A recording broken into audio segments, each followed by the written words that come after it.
We were asked to talk about how to produce videos with your phone, which is the camera that we all have right now on us, and that sometimes makes it the best camera because if you have some moment going on, something that like it won't be repeated, you might as well capture it with your phone, and it's so portable. But there are some guidelines that we can follow to make it a good video, to make it a good product. Of course, you might not get the same thing as a great camera, but if you know those principles, you are better off than someone with a great camera that don't know them.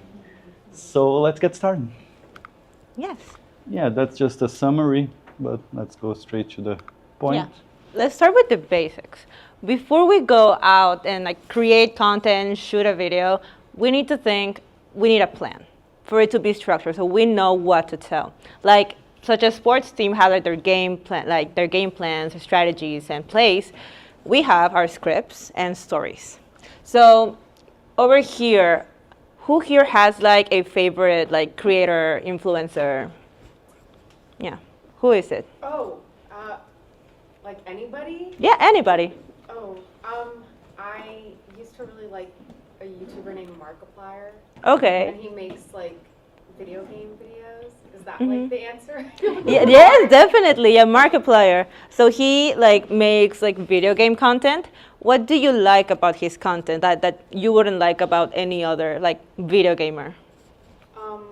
He knows how to keep you interested in the game, even if it's something that you might not be interested in. You're interested because he's playing it and making it entertaining. Yeah, like he makes it entertaining. He keeps you focused on it. Okay, yes. So when you get like that inspiration, and when you align it with your brand, you can create something that you can take a little bit from there. Take videos as inspiration. Like, oh, what do you want? What do you like seeing?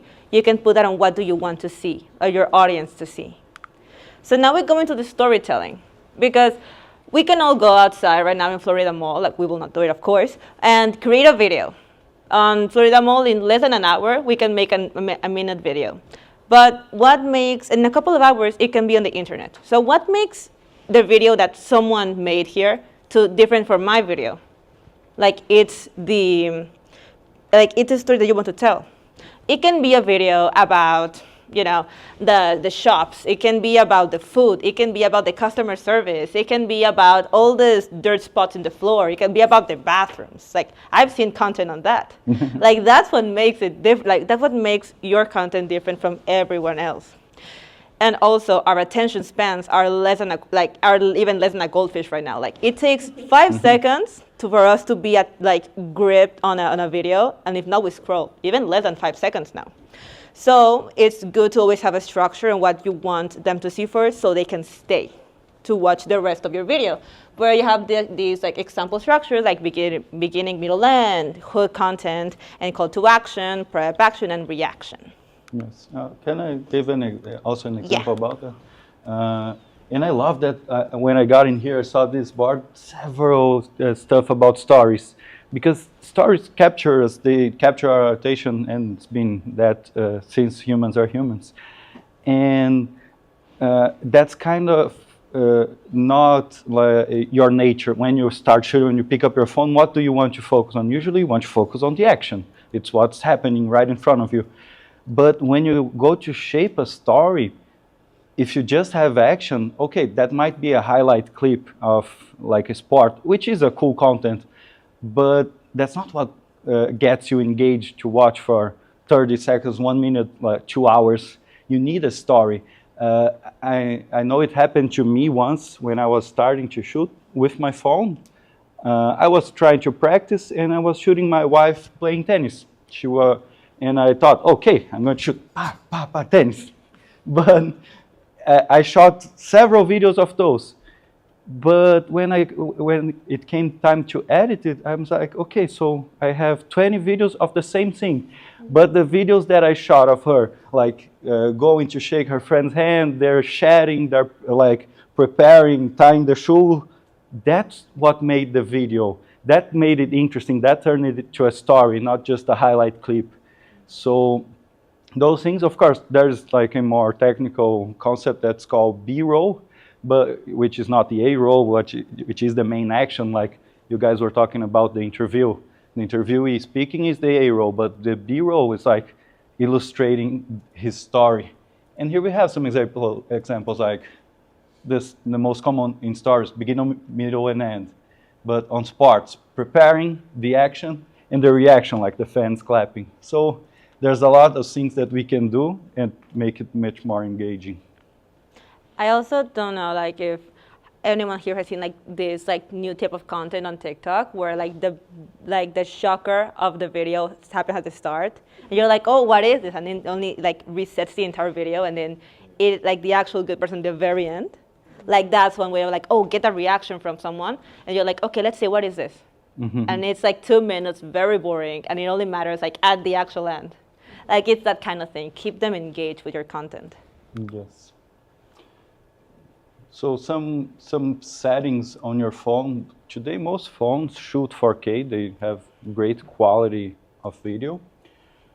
We've highlighted some like basic settings, which is shoot the best quality that your phone has. There are some settings that you can also change, especially on the iPhone, like 24 frames per second, which gives it a motion blur, which is desirable. It's like we see the word in those frame rates. So you want that natural feeling. If you want to slow down, you would put on a higher frame rate. Then you have more images in a single frame, in a single time. So you can slow it down. But and why would you shoot in 4K if Instagram only takes 1080p? Otherwise, it will compress it and it won't look as good. 4K allows you, and we are going to talk about it, to edit it better. Like you can zoom in without losing quality. There are some advantages on shooting 4K. And another thing, it's turning off HDR, which most phones have. They might look interesting on the phone, but they are harder to edit. Some editing software don't work good with HDR. And also Instagram, like, sometimes goes crazy with HDR. You know, if you guys ever were scrolling and all of a sudden there's this really bright video like that blinds you in the middle of the night, that's probably HDR. And yeah. Also about lighting. You guys had that great talk about it already, but lighting is the secret to a good video. It can make or break a video. And we wanted to bring some like things that you can do if you don't have some good light source, or if you're out on the field and you don't have it and you want to capture it. There are some best practices. Like if you are inside, try to face the window on the side of the person.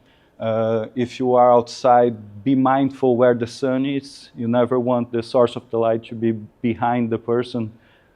You might want to, like, I'm sure they mention all the rules, but you can intentionally break them if your artistic vision is that, but don't break them. There is the best practice. And so yeah, just keep your subject in the light, and you'll be all right.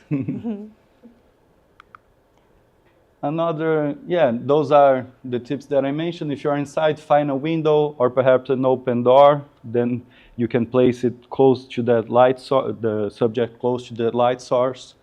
If you're outside, never leave on your back. Another interesting thing to keep in mind when shooting on your phone is to lock. They call it lock the exposure, which in an iPhone you just long press it, and it will not try to compensate for the light. It will be a steady light, because you don't want on your video to be, oh, now she's in light, now she's in shadow. You want it to be one thing, because it will look weird on editing. You also can, once locked, you can use that little sun icon to get more light or less light on the subject. Yes, when you're shooting outside, it's gonna be like you cannot control the light as you can in a studio. So it's always, once you get there, you scan to see, okay, if the lighting is not great, which one is the less worst? And then you work with that the best that you can. Yeah, there's also some good practices that you can look, like avoid shooting at noon, because the sun would be straight up the person, getting those raccoon eyes, and Yeah. and the best hour is golden hour. But I like sunrises too, so you can, sometimes you have to work with what you have. Now it is asking for permission. Okay, so we are on the field. We are ready to start. And the best practice is, if you're going to be interviewing someone, is always, like, of course, ask them permission. Recording individuals in public property, at least in the United States, is it's legal here. But asking for permission is always a good manner, especially when it's going to be like someone that you're going to be interviewing, and etc. So a good way to stay protected, like as a content creator, is either you make them sign like a small contract, being like, oh, like that they consent to be recorded, or when you have them on video before they start the interview, or they start talking, they go with this like, oh, my name is Regina and I consent to be recorded. In the case of minors, the thing changes. Always make sure to ask like their parent or guardian if they are okay, as they're under their supervision. Yeah, so now we got their permission, we got the story, we are ready to go. But there's one thing that we have to decide, especially on the phone, if we want to shoot horizontal or vertical. Both are good, both work. There is this fight between, oh no, horizontal is the best, it's cinematic, but yeah, we consume vertical. So, but both have a purpose. On YouTube, if the video goes more on YouTube, or if it goes to some learning platform, you'd want horizontal, and of course you can do that by turning the phone. And if you are shooting, and you know it's for Instagram, TikTok, any social media, shoot straight to vertical, and you'd get the proper composition, placing the subject in the scene. Another quick tip that we wanted to mention, which is really simple but so often forgotten: clean the lens, because sometimes your videos suck and you don't know why, and you like your lens is dirty, and that it's an easy thing to fix, but we forget it so many times. Nicolas, talvez seria importante falar também, como a gente que está num movimento, né? Uhum. A gente grava muitas coisas para depois a gente editar, para produzir algum vídeo e tal. E eu sinto na prática, como eu edito também, essa dificuldade de receber muita coisa em vertical, que depois a gente não consegue transformar em horizontal, né? Então, talvez você pudesse falar um pouco sobre isso também, porque se a gente grava em horizontal, a gente ainda dá para fazer um crop ali. E ao contrário não, né? Então, talvez as pessoas aqui também filmam muito com o celular para depois poder usar no vídeo. Então, não, vou falar isso com certeza. No, we had a great contribution here from my friend Renato, which is to sometimes focus more on horizontal if you know that it's going to be used on something else, some production, considering we are on this bigger movement, this bigger organization.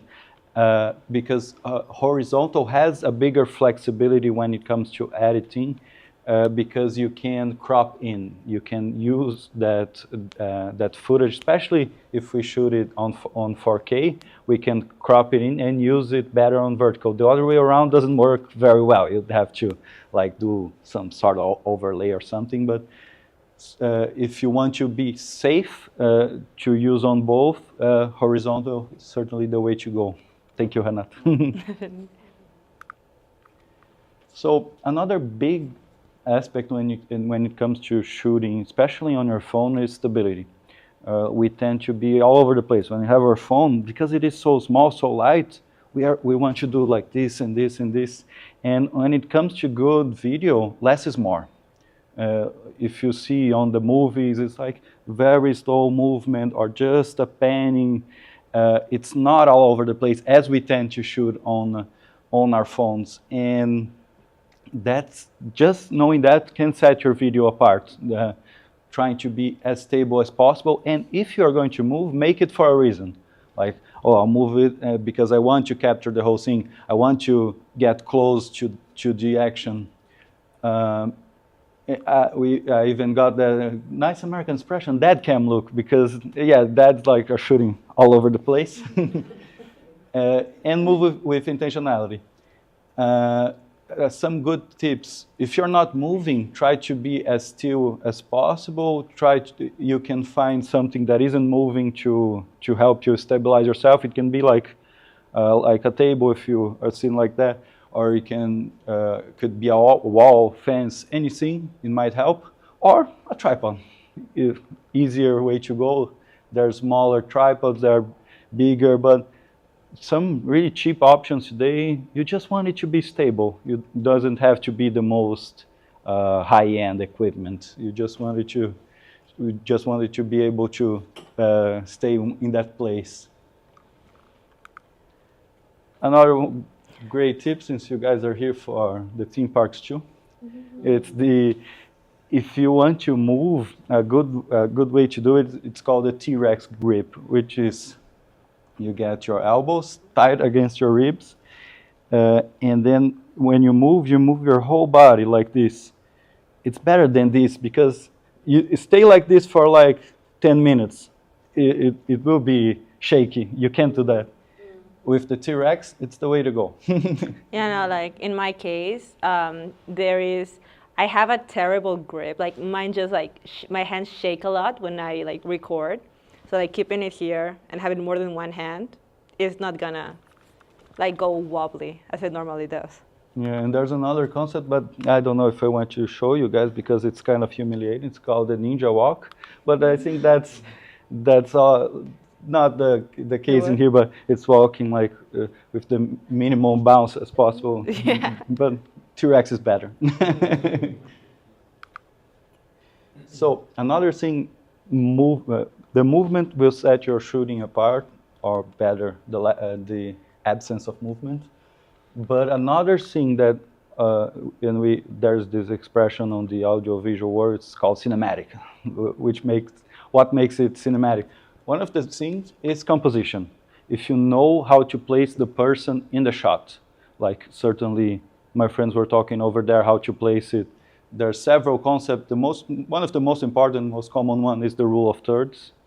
And you can, to help see it on your phone, there are those grids that you can turn on, and they're very helpful. Turn them on right now. And it's good to place them in the rule of thirds. It's good to place them centered, because when you're shooting vertical, you usually want the subject centered. It helps you to see, basically composition is that, how you place the person on the shot.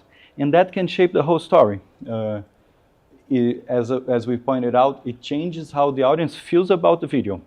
Because, and you can go to the next one, please. Yes. This one is the most common one, the hero shot, especially with athletes, politicians, anyone. It's just placing the camera on looking up on the angle. It makes the person feel, look powerful, look epic.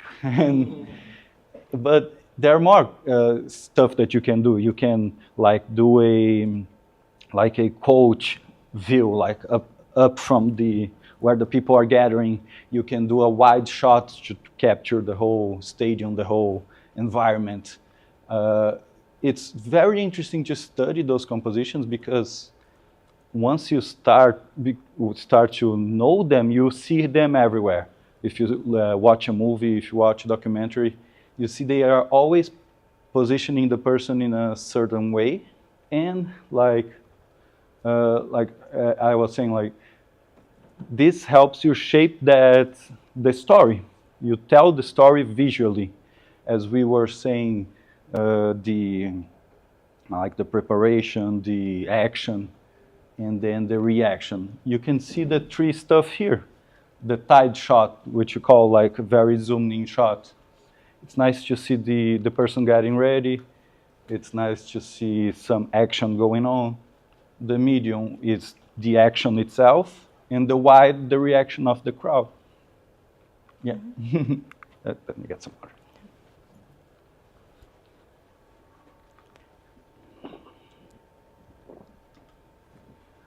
On audio, that's interesting because we are talking about video, so why audio? But audio is almost more important than the video itself. If you don't have good audio, you didn't do your job right, because a person might watch a bad video because it can look like a vintage camera, we can make it work. But a bad audio, if you didn't capture it right, it's done. Like, it's very hard to work with bad audio on editing.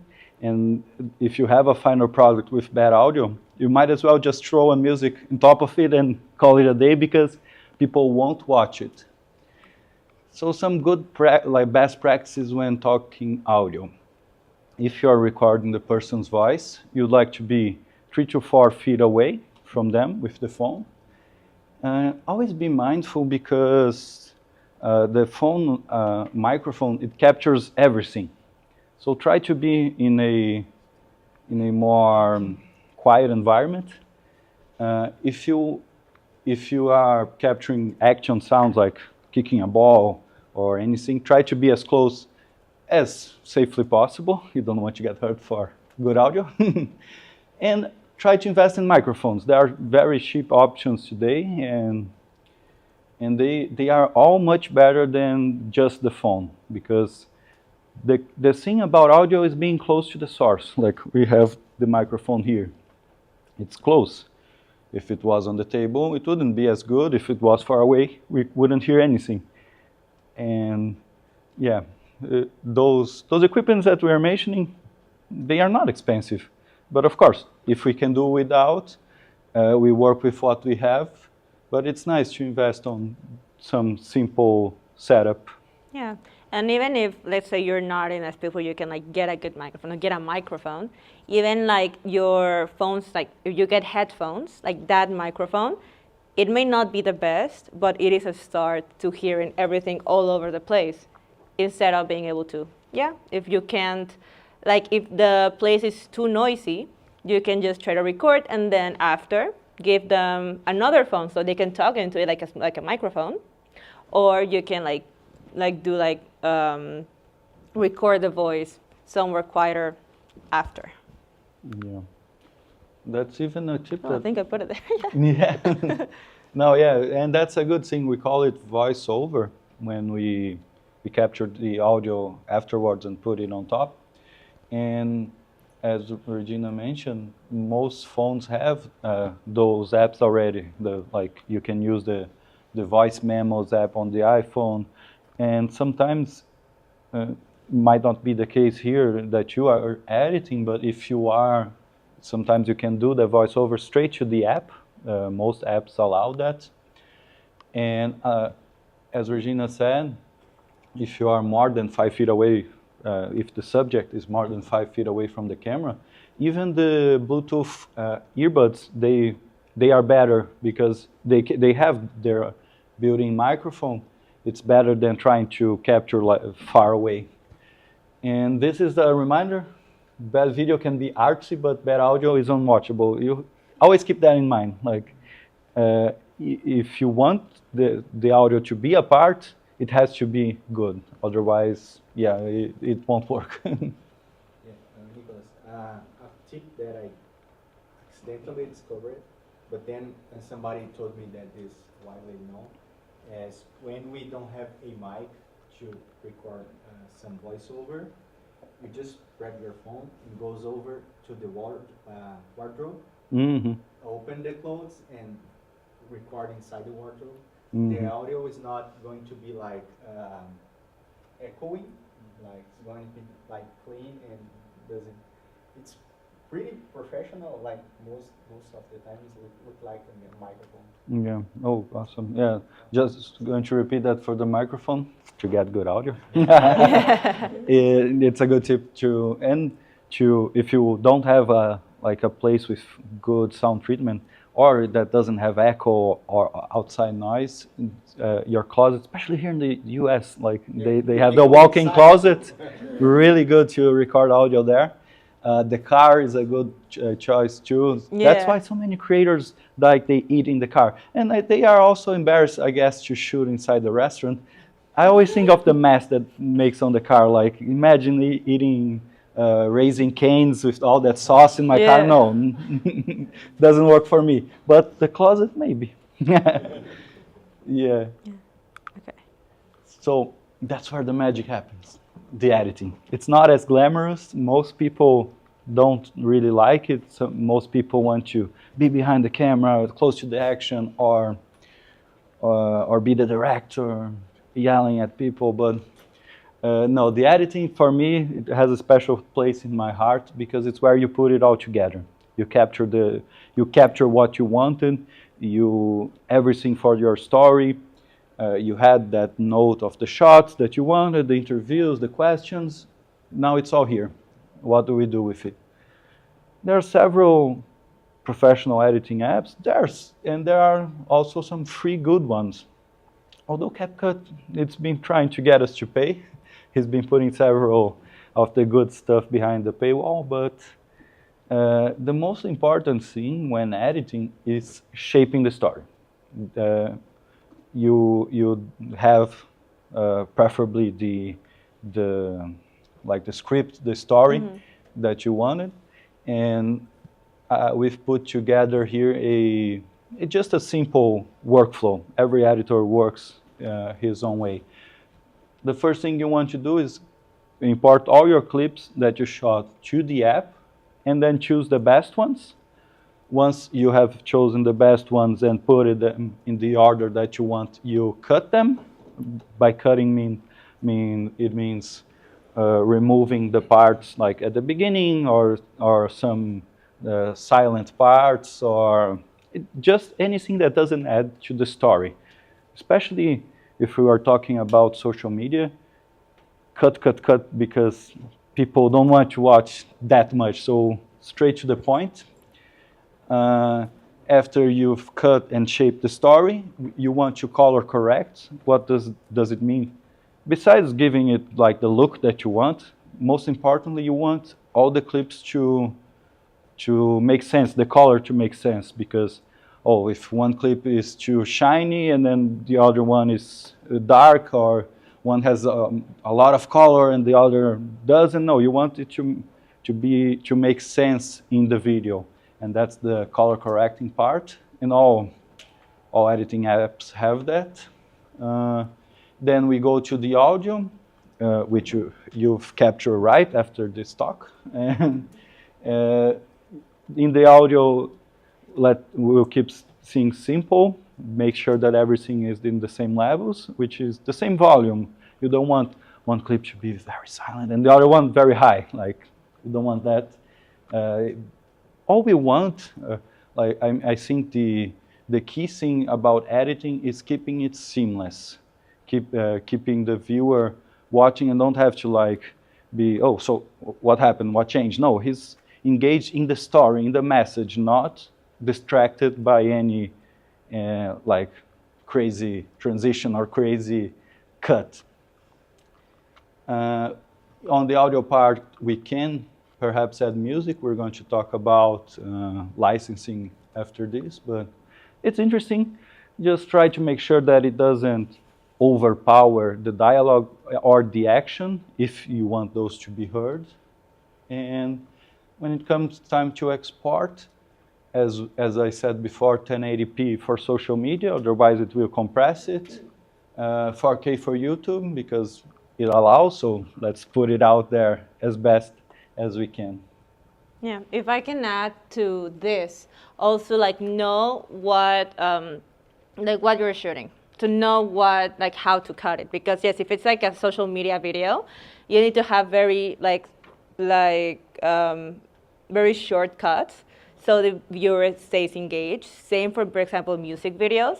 If it stays like for more than 5 seconds on one, unless it's like an artistic choice, it becomes boring to the viewer if the camera does not move that much or there are not that many cuts. If you're going into film, entirely different story. That's where you can have entire. And even there are multiple cuts to where like the viewer is. So for commercials, documentaries, etc. So once you know, that'll teach you like how long to have like each scene and shot to be in your editing. And also for editing apps, like yes, CapCut has everything behind a paywall. You cannot even export anything without paying for a premium. But in the case of that, for example, if you have an Apple device, you have access to iMovie, that's already in your iPhone or in your computer. And outside of it, if you don't have an iPhone, if you go into your, let's say, Instagram or TikTok, it already has an editing software there. So you can edit your own videos and add the music and add the voiceover and like do a whole video there. So like do not have like that closed mind and, oh, I cannot pay CapCut, I cannot like make videos.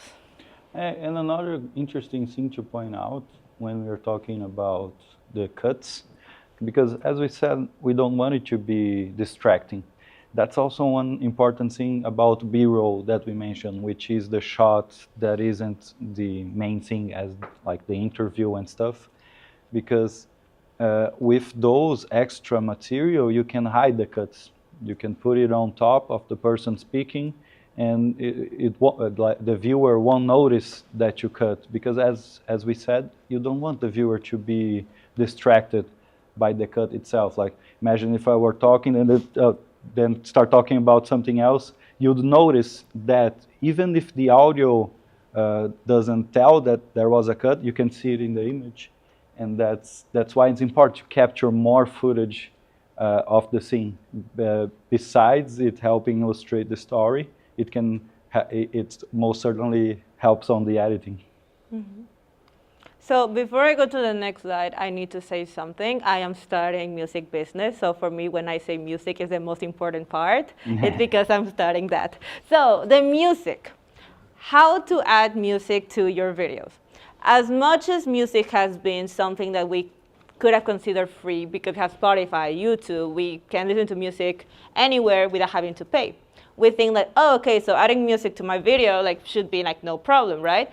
They're like, I'm not gonna say wrong, but I'm gonna say that it's very specific. So how do copyright licenses work on social media? Because like the copyright licenses make sure that the creators of the work and the people that own the rights to like the creations, they get like their compensation. So if you are shooting a video for your personal account, a lot of social media, like when you go, for example, you take a picture on Instagram and you put it on your story, you can add the music. By doing that, the social media platforms have licensing deals with the major labels like Universal, Warner, Sony. So regular users, they can put the music on there without having to pay any fees, to have to like credit the work because they're already being credited there. And the whole thing, they're gonna make sure that everyone gets like their compensation. And it's also very important that when you are like uploading that to the internet, to make your research and make sure that to include, let's say, trending video, like trending audios, like music that dropped, that went viral, that is very famous. Because if you align that with your good content, with that type of music, it'll get more exposure, and you have like that chance of going viral. But if you have your own company, like if you are shooting a commercial, for example, it is an entirely different story, even though that it could go on social media. Companies must negotiate licensing and sync with the right holders, which usually are the record labels or the artists per se, and they have to negotiate like a licensing, a commercial use. So always make sure that you have the right licenses to a song. In the case for the commercial, commercial use of licenses can go from $50 to $500 if you go to like small artists, independent, and like not very known works. But if it's above that, like if you want to go to like bigger artists and the labels, it's going to be even from $1,000, and you can go into the millions. So if for your commercial you cannot, let's say, put in your budget $1 million song for 1:30 of commercial, what you can do is you can go to music libraries. That there are these websites that they already have cleared music, and where artists pull their music that sounds similar. If you cannot have this Beatles song, you can have something that sounds really similar to it, and then that's already cleared. You pay a flat fee for that, and you can add your music to your commercial and have it cleared perfectly. Because if you don't have the right license to a song, the consequences can go from having to take down your video to actual lawsuits, and that is something that you don't want to have yourself exposed to. And there are even some music libraries that offer free music, and there are some good ones. YouTube Studio has good music. Even some apps offer a catalog of music. So always just be mindful of that. If you are creating for yourself, that's a non-issue. But if you intend to use it in any commercial way, you need to have it. Like if and Instagram like he knows if it's copyrighted or not. If you want to run, let's say, an ad, and you don't have the license to the song, your ad will be shut down. So always be mindful. Yeah, that also happens a lot with YouTube specifically. I think YouTube, and I believe also like streaming, like live streams. So yeah, always make sure that you can clear those licenses before you actually put your content out. Just in that case. And also, this is not really related to like video production, but for any artist, or if you know any artist, creating like sync and licensing is a great way to have yourself exposed and make good money out of it. Okay, so far, do we have any questions in the room? Yeah. If I make something personal, I don't have to have the license. Yeah, if it's like personal content, like if you're gonna. For me? Yeah, but if I post it, for example, on YouTube, I have to have the licensing. I believe that for YouTube, it may be different. Like posting on YouTube, like with songs, it may be different. But if you go into like, because I don't think YouTube has like those blanket licenses with the labels. But if you go into TikTok or Instagram, that's where they have the licensing deals in order. Yeah, so it depends on those social medias. It depends on how your profile is set up. If you have a regular like consumer profile, you can add any song that you want. Even sometimes if you have a professional profile, but it's set up as content creator or something like that, Instagram allows you to use the songs. But if you are an organization, if you are a restaurant or anything like that, and you set it on your profile that you are, those songs won't even be available through the Instagram app. And it also reminded you that you said another good app to edit is the Edits app from Instagram, right? It's a good one too. I don't know if you guys saw it, but it has some cool features like captions and captions. But captions are good. To like auto-create the captions. Should have mentioned that on audio because so many people they watched videos right now without audio. It's something also to be mindful, if possible, to add captions. I think you had a. No, I was going to ask about this, and Nicolas said that because I was going to ask, even though if I am a content creator, I have this free pass on the licensing, but I don't know, maybe it's different. As you said, the account, the app, it may allows you to have the access to some songs. But one thing that he was saying as well is about the Edits app. I read an article that said that Instagram privilege contents that are added on the Edits app. So maybe if you add a video on their app and upload from a app, the content gets more chance to go viral. Certainly, no, that's a great point.